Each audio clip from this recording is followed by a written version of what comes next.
Good morning. Welcome again to Morning Devotions, and thank you again so much for our time together. Looking forward to seeing you in the services today as we go back and begin Acts chapter 21, and we begin to study Paul's journey from Miletus all the way into Caesarea, learn some great life lessons. But right now, let's go back to the book of 2 Corinthians chapter 6 and talk about a word called holiness. Oh no, Pastor D, you got to mention that word. It's a Bible word. I know it's not popular today and nobody likes to talk about it. But Paul, the greatest expositor, the greatest grace theologian in the world, writes the following, beginning with verse 16. What agreement is there between the temple of God and idols? For we are the temple of the living God. As God has said, I will live with them and walk among them, and I will be their God, and they will be my people. And he says, now this is God's promise.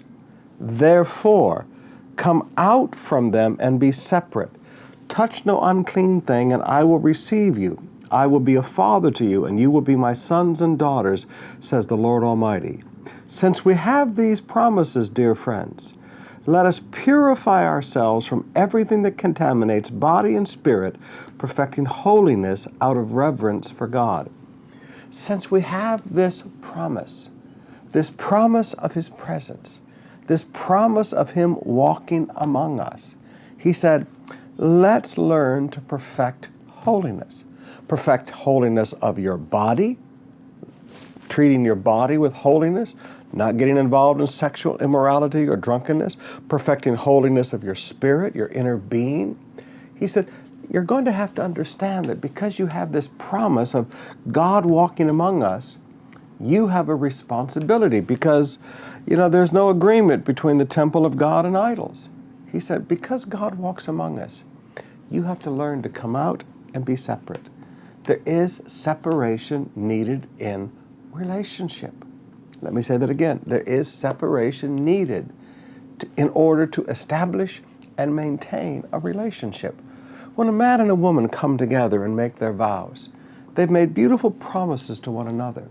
But that requires that the guy and the girl both stop messing around with old boyfriends and girlfriends and stop going on dates with old boyfriends and girlfriends. You're separated from all of that for this new relationship that you have.